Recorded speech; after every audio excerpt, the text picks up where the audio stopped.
Welcome to the winners interviews of the 2025 Buy-Side Technology Awards, where PostSig won the Best Buy-Side Newcomer, Vendor or Product category, and the Best Overall Buy-Side Product for 2025. Now, joining me from PostSig to discuss the win is Hendrik Bartel, Chief Executive and Founder of PostSig. Welcome, Hendrik. Congratulations to you on your recent win, and of course, congratulations to all the folks at PostSig. Thank you very much, Victor. Thank you. We're honored to have won this award. Thank you.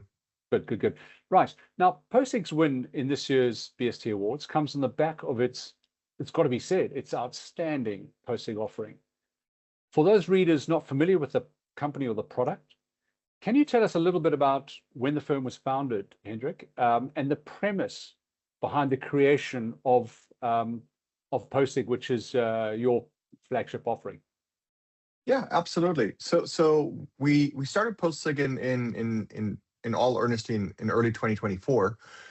So I guess 18 months ago or something like that. So not even 2 years ago. So last year we started this company in all earnesty. And the core team over here at PostSig, we are, as you like to call them, as we like to call them here in the Silicon Valley, AI natives. And we have all worked together for going on 15 years or so. For some of us, this is our third firm together. The two previous companies was a massive AI and structured data company called True Value Labs.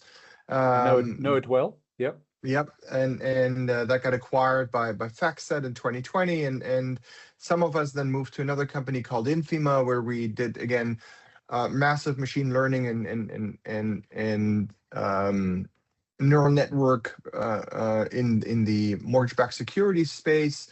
Yep. That company got acquired in 23 as well, and so we saw what it takes from a vendor to sell their data into the buy side. We also saw as vendors firsthand at that point that oftentimes contracts are very heavily negotiated and contested, and vendors want to put their clauses in there, and buyers want to push towards their clauses, and that's all a battle between the legal departments, if you will. Yeah. However, we saw the shortcoming that the contracts post their signature are not operated by the legal department. The operations, the execution of these agreements happens within finance, happens within operations, happens within engineering. And oftentimes those are siloed off in a different world. And there was a disconnect between what legal negotiated and what they fought for the firm, rightly so. But then the problem and sort of like understanding and handing that over to the folks who are actually executing the contract. So that was the impetus for PostSig, if you will, when we started to talk about this concept and how painful it was for us as vendors, how painful it was for the buy side that spends, which is a crazy fact for me. The capital markets at large spends about $40 billion a year on data, which is an enormous amount of money. And that $40 billion worth of data is secured by millions and millions of very intricately structured license agreements. Yep. But capturing all these intricacies and operating a contract based on all of these intricacies is not easy. It's quite hard. And that was really the birthplace of PostSig, I guess early last year. Yep. Okay. So the PostSig platform is clearly quite unique in terms of what it allows buy-side firms to achieve, right? What are their alternatives when it comes to shining a light on their various market data licenses and non-disclosure agreements, etc.? And what are their biggest challenges in keeping track of such crucial documents? Yeah. Look, life happens for all of us, oftentimes, if you want it or not, in Excel. You can manage everything in the world in Excel, which is quite scary at times. I do remember this article about the new the Williams Formula One team when the new CEO came in and he discovered that they were managing thousands of parts in an Excel sheet. which led to deficiencies in their performance. And I see capital markets firms as such a Formula One team, and way too often the management of these contracts gets relegated into Excel, which is a fine tool. However, it has its limitations. So Excel is obviously one of these tools that we're seeing out there in the wild. There is consultants, managed services, who are basically taking this on behalf for capital markets firms. They're taking on the negotiation, the cancellation, the terms, the management, which teams are entitled. And then you marry consultants with Excels. That can get hairy. We're seeing that some firms are a lot more mature in this space, and they're trying to use what's called contract lifecycle management systems, CLMs, and those tools are fantastic. But the limitation there is that a CLM is really built for the legal team, and it's built for the contract negotiation phase and getting the signature on the contract. And they're doing a phenomenal job in getting the right terms negotiated, getting the signature on. But then as soon as the signature is on, it's sort of like the management, the performance management of the contract, and that's where these systems fall short.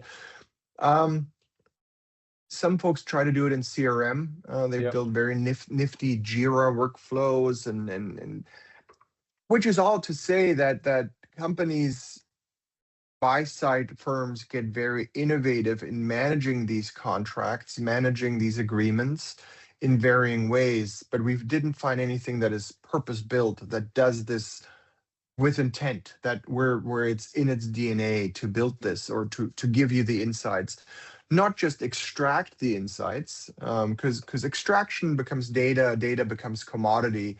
And over here at PostSig, just like we were at the previous two companies, we're big believers in what's called the knowledge hierarchy, where you have a base layer of data, and data, as we've discussed many times before, is data is the gold, right? However, data also can become a commodity, and it really is what you make out of that data. It's creating the inferences between the different data points, moving data into insights, taking insights and creating knowledge out of that, and then ultimately taking that knowledge and creating wisdom out of that. So that's really the DNA. That's really the purpose of PostSig that we've ingested from day one in here, in taking that data out of these contracts, but then serving users with knowledge and wisdom on what to do with these contracts, how to deal with these contracts. And then the other part here is that we've seen, and that is a huge complication in the market, that even if you use some tools that are helping you on the contract negotiation, maybe on the signature part, this is all very much done with what we call single document intelligence. So you have a single document that you sign, and there are numerous tools now that give you sort of like some intelligence on that piece of paper that you've signed. Who did you sign it with? What's the start date? What's the end date? Give me a little summary here. However, a single document is very much an isolated island, and nothing happens in capital markets or in business at large on a single document. Usually there's a chain, a family, a network of documents, an NDA to start with, a trial agreement, then a service order, which is governed by an MSA, a second service order, which then comes in with an addendum because it has slightly different terms. So it's understanding this whole family network of agreements, and we call that lineage AI, and that is really one of the key pieces of technology that we've built, understanding how all of these agreements fit together. Okay, final question to you, Hendrik, and that is, clearly PostSig as a product, as an offering, and as a company, I suppose, is still, still very much in its nascence. What does the development roadmap look like for this foreseeable future in terms of new features and functions? In other words, kind of what are you guys going to be focusing on in the near term to continue to support the buy side in keeping a handle on these really critical documents within the business? I'm so glad for that question. I'm just so excited about the future. Again, as an entrepreneur, as a technologist over here in Silicon Valley, it's just phenomenal to see the speed of innovation that has come forth over the past 2 or 3 years, and how fast we're able to build. So that is absolutely fantastic, and using a lot of these new tools that we've developed is allowing us to put a phenomenal speed, and from a development perspective forth here. I think really where we're spending the majority of our time on is this concept of what I just mentioned of lineage AI, understanding the network of contracts that you have. I think moving that then towards what is heralded as sort of like agentic AI, where you can not only have a conversation with your contracts. Sure, we're doing this already. It's sort of like, hey, tell me what my ESG spend is or something like that, and which is more sort of like a factual data component that you're pulling out. But it's really moving towards sort of like the insights. Like I described this pyramid earlier, it's sort of like getting you the stuff that you didn't know. Maybe even automating workflows. Hey, once we reach this spend level, automatically send an email to XYZ in the firm to tell them why they're now going over.